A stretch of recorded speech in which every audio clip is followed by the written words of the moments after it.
In this video I'm going to show you how to remove the front bumper from a Freelander 2.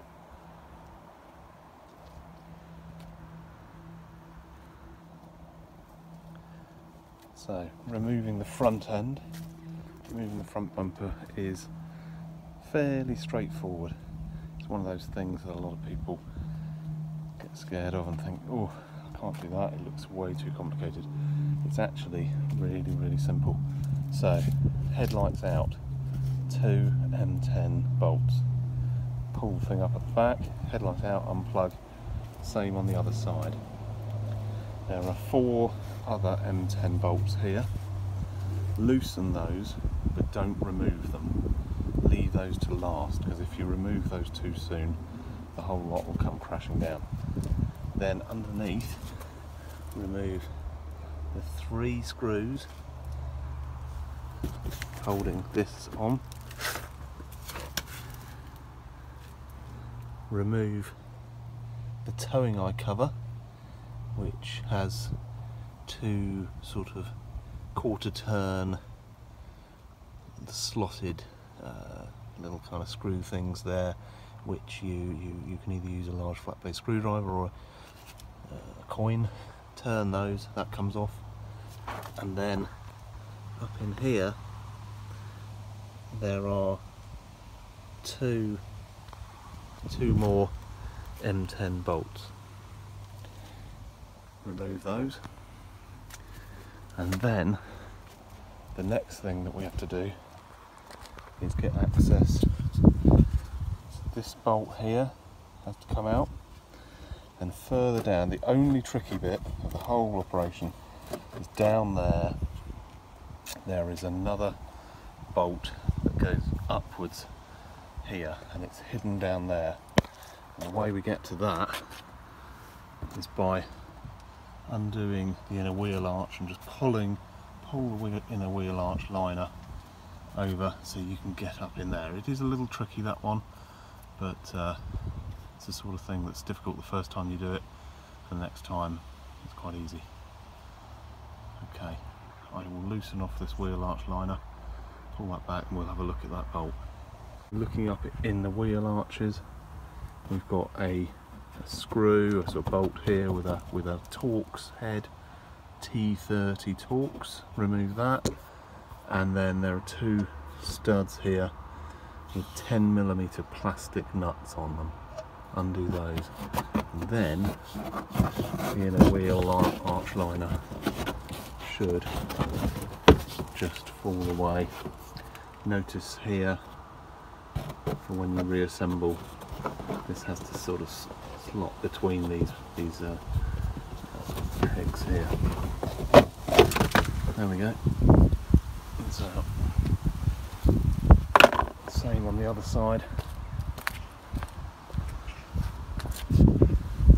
Remove these nuts and screw here. You can see how that's coming apart. And then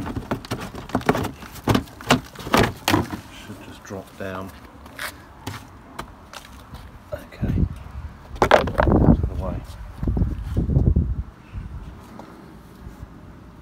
We can now get in and pull this part of the liner aside to get in up to those bolts.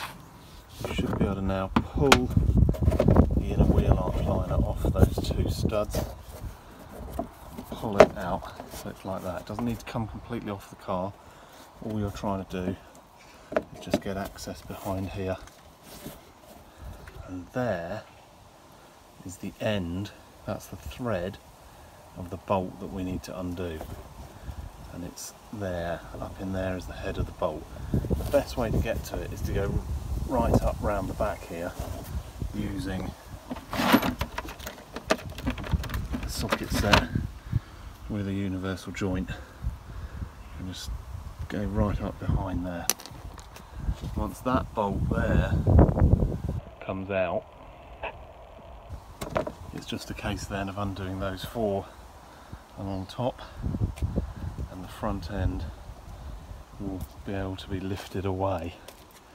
When you do lift it away, you need to disconnect the wiring for the fog lights and parking sensors if you have those fitted, and disconnect the washer hose for the headlight washers if you've got those fitted.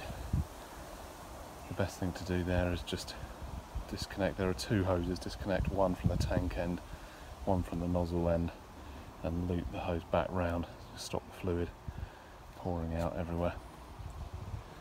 Okay, we're nearly there. So 10mm socket on a long extension bar.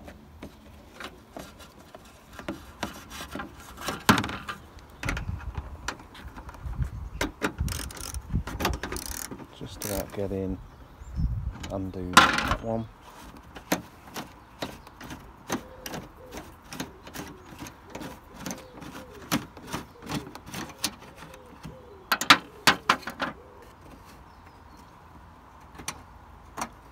Careful not to drop it down inside. There's that one. And then the other one is up inside here. So it's up in behind there. So what I'm doing to get to that one is I've got a ratchet with a long extension bar,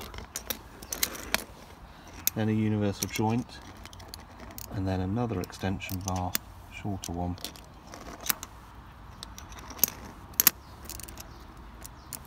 With a 10mm socket on the end. Looks a bit crazy, but that is what I use to get up behind there, because it's at a bit of an angle. So you stick that up behind and then wind the ratchet and you can undo the bolt. Just about see that it's going up.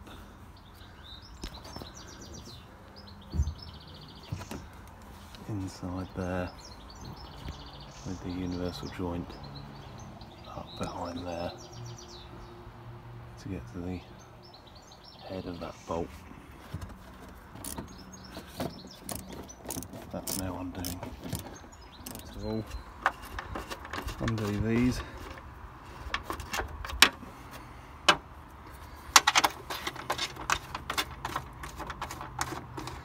Now you'll notice this piece here, that is a convenient little hook, holds the front end when all these bolts are removed, but it is fairly heavy. Just get ready to sort of catch it and lift it away, bearing in mind there's wires and hoses, and then have something soft to put it down on, like a towel or tarpaulin, because it will tip forward and naturally will sit on this face here. You don't want to get that too scratched up.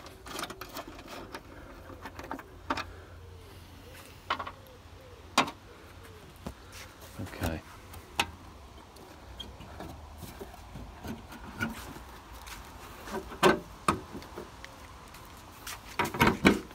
Now the sides are sort of clipped with some pegs, just somewhere down in there, and they sort of pull away.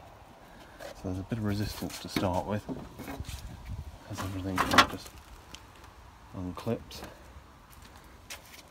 Just keep hold of that top bit. And that come apart. There we go. Told you it goes with the jump. Yeah. Now it's very heavy, so just grab it. There we go. Carefully lower it down and get ready to disconnect hoses and wires. There's a big connector here,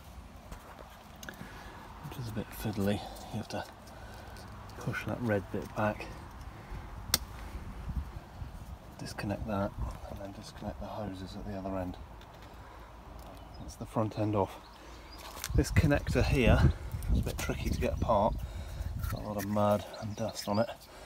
You have to push that red thing back, using I had to use a small flat blade screwdriver to get that back, and then it just wiggled apart, but I think you're meant to press there in the middle. It was a bit of a game getting that apart, but it came apart. And then over here, as you can see, there's washer fluid leaking already. So I disconnected the pipe off here, a little one-way valve there, disconnected that hose, pulled the hose off from the motor there and looped that one back in so it doesn't lose any fluid. This front end is now completely separated from the car and can be carefully lifted away.